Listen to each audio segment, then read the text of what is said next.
안녕하세요. AI 회계사 박규서입니다. 오늘은 며칠 전 오픈 AI가 발표한 오픈 AI의 또 하나의 새로운 전환점이라고 볼 수 있을 챗GPT 에이전트에 대해서 말씀을 드리도록 하겠습니다. 대화형 인공지능에서 이제는 스스로 생각하고 행동하는 에이전트형 인공지능으로의 진화를 함께 살펴보도록 하겠습니다. 오늘은 다음과 같은 주제로 말씀을 드리고자 합니다. 배경, 에이전트의 정의, 그리고 주요 특징, 그리고 실제 사용 예시, 그리고 인간과 에이전트의 비교, 그리고 앞으로의 전망을 중심으로 살펴보도록 하겠습니다. 그러면 첫 번째, 왜 에이전트인가? 이를 인공지능 진화의 흐름과 사용자 요구 관점에서 한번 여러분들과 같이 살펴보겠습니다. 먼저 인공지능 진화에 대해서 살펴보겠습니다. 인공지능은 질문에 답하는 1세대에서 무언가를 생성하는 2세대를 거쳐서 이제는 스스로 계획하고 행동하는 3세대 에이전트로 진화를 하고 있습니다. 그래서 어떻게 보면 작년도까지는 무언가 텍스트가 됐든 이미지가 됐든 그리고 또는 어떤 음성이 됐든 무언가를 생성하는 즉 제너레이티브하는 인공지능이 대세였습니다. 그러다가 작년 후반부부터는 2025년부터는 본격적으로 무언가를 실행을 하는 에이전트 시대가 도래할 거라고 많은 사람들이 이 예상을 했습니다. 역시 2025년은 이와 같은 이 3세대 에이전트로의 전환이 일어나고 있고요. 그래서 이를 통해서 이제는 무언가 사고하고 행동하는 시대가 열리고 있습니다. 그리고 이는 사용자의 요구 변화 측면에서도 같은 맥락으로 변화가 일어나고 있습니다. 이 동영상에서 보시는 바와 같이 사용자는 이제는 단순한 답변이 아닌 복잡한 작업을 맡아서 해주는 인공지능을 원하게 되었습니다. 그리고 이러한 요구에 응답한 하나의 사례가 이번 오픈 AI의 챗GPT 에이전트라고 보시면 되실 것 같습니다. 이 챗GPT 에이전트는 2025년 7월 17일 오픈 AI가 발표를 냈고요. 그리고 화면에서 보시는 바와 같이 그 정의와 작동 원리를 보시면 사용자의 지시를 이해하고 그에 따라서 계획을 세우고 그리고 그거에 적합한 도구를 활용을 해서 실제로 어떤 작업을 완수하는 인공지능이라고 보시면 되실 것 같습니다. 그래서 이번 챗GPT 에이전트의 특징을 한번 살펴보면 먼저 이번 에이전트는 통합 시스템에 기반을 하고 있습니다. 이는 기존 오퍼레이터와 딥 리서치 기능을 하나로 통합을 해서 웹 탐색과 심층 분석이 원스톱으로 가능하게 된 것이 특징입니다. 화면에서 보시는 바와 같이 오퍼레이터는 올해 1월에 그리고 딥 리서치는 2월에 발표가 되었습니다. 그리고 그 각각 장점과 단점이 있는 부분이 있습니다. 이러한 단점을 상호 보완한 것이 이번 챗GPT 에이전트라고 보시면 될 것 같습니다. 다음 장에서 좀 더 살펴보도록 하겠습니다. 참고로 제 동영상 중에서 2025년 1월에 영상 중에서 오퍼레이터에 대해서 제가 찍은 영상이 있습니다. 그 부분을 한번 보시면 여러분들이 이해를 하실 수가 있으실 것 같습니다. 그러면 통합 시스템에 대해서 좀 더 살펴보겠습니다. 이번 챗GPT 에이전트에는 두 가지 서로 다른 인터넷 브라우징 방식이 제공이 되고 있습니다. 첫 번째는 텍스트 브라우저 부분입니다. 이 방식은 기존의 딥 리서치 기능과 유사합니다. 그래서 어떻게 보면 매우 빠르고 효율적으로 다수의 웹페이지를 탐색하고 요약을 할 수 있습니다. 이러한 기능과 관련된 게 텍스트 브라우저라고 보시면 될 것 같고요. 그 다음에 두 번째는 시각적 브라우저라고 하는 부분입니다. 이 부분은 이는 기존의 오퍼레이터와 비슷하게 웹페이지의 실제 UI에 즉 웹페이지의 화면과 서로 상호작용을 하면서 사람처럼 어떤 부분의 경우에는 사람이 그 마우스로 클릭을 해야 됩니다. 또는 어떤 경우에는 로그인 창에서 로그인을 한다든지 또는 어떤 폼을 웹상에서 작성을 해야 그 웹페이지에 검색을 한다든지 웹페이지를 사용을 할 수 있는 그런 부분들이 있습니다. 이러한 것들을 대신해 줄 수 있는 부분들이 결국은 시각적 브라우저 부분입니다. 즉 이번에는 이 두 가지 도구를 이렇게 서로 통합한 그러한 부분이라고 보시면 될 것 같고요.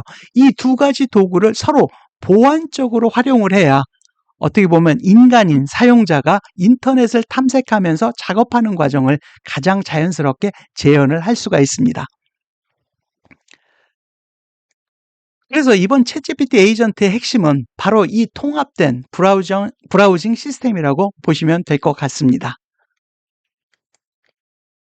그리고 이번 챗GPT 에이전트는 웹 브라우저, 그리고 터미널, 그리고 각종 문서의 생성, 그리고 이메일이라든지 캘린더라든지 또는 문서 저장소라든지 이런 외부 연동까지 다양한 도구를 활용을 할 수가 있는 부분이 하나의 큰 특징입니다. 그리고 이 다양한 도구 중에서 어떤 도구를 어떻게 사용할 것인지에 대해서는 강화학습을 통해서 훈련을 시켰다라고 합니다. 이 강화학습은 여러 부분에서 많이 사용됩니다. 사실은 그 다른 부분도 그렇습니다만 이 경영학이라든지 경영학 경제학 부분에서도 사실 어떤 문제를 해결하는 부분에 있어서도 이러한 강화학습이 사실은 많이 활용된 부분이 있습니다. 이러한 부분에 대해서도 향후에 달리 여러분들과 같이 경영학적 측면 또는 실제 업무상에서 이런 부분들이 어떻게 활용될지에 대해서는 향후에 여러분들과 같이 대화할 그런 기회를 갖도록 하겠습니다. 다시 돌아와서 또한 이 무엇보다도 이런 모든 작업에 있어서 어떻게 보면 사용자의 승인과 개입 아래 진행된다는 것이 또 하나의 큰 특징이고요. 이러한 부분들도 향후에 저희들이 직접 이 실습할 수 있는 환경이 배포가 되면 그런 경우에 한번 같이 생각을 더 추가적으로 해보도록 하겠습니다. 그래서 이러한 에이전트는 당연히 우리가 기존의 업무나 일상 개인 생활에서 컴퓨터나 인터넷으로 했던 업무를 당연히 모두 활용 가능합니다. 예를 들어서 업무에서 경쟁사 정보를 수집을 해서 분석하고 이것을 시각화하고 또는 발표를 위해서 슬라이드까지 이렇게 완성하는 이런 작업을 다 할 수가 있고요. 그리고 개인적인 용도로도 이 여행 일정을 짠다든지 또는 맛집을 찾는다든지 그런 맛집까지의 어떤 교통편까지 모두 챙겨주는 그런 역할을 해주게 됩니다.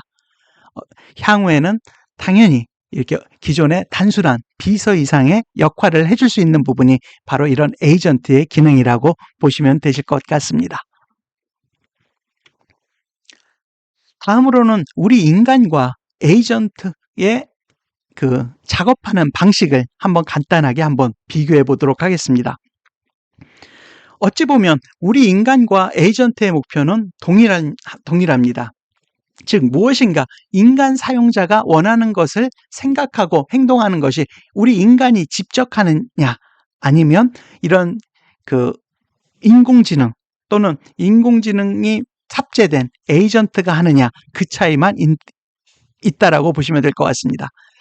그래서 이 목표에서는 사실은 동일한데 그런데 이런 인간과 에이전트의 업무 방식은 크게 다른 부분들이 있습니다. 이 표에 제가 요약을 쭉 해놨습니다만 여러분들이 한번 시간 내서 한번 보시고요.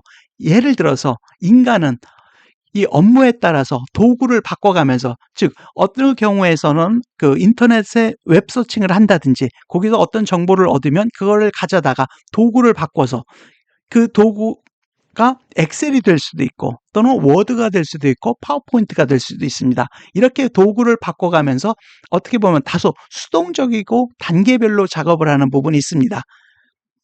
그리고 그 작업 과정이 길어지면 여러분들도 그렇고 저도 그렇습니다만 당연히 피로감을 느낍니다.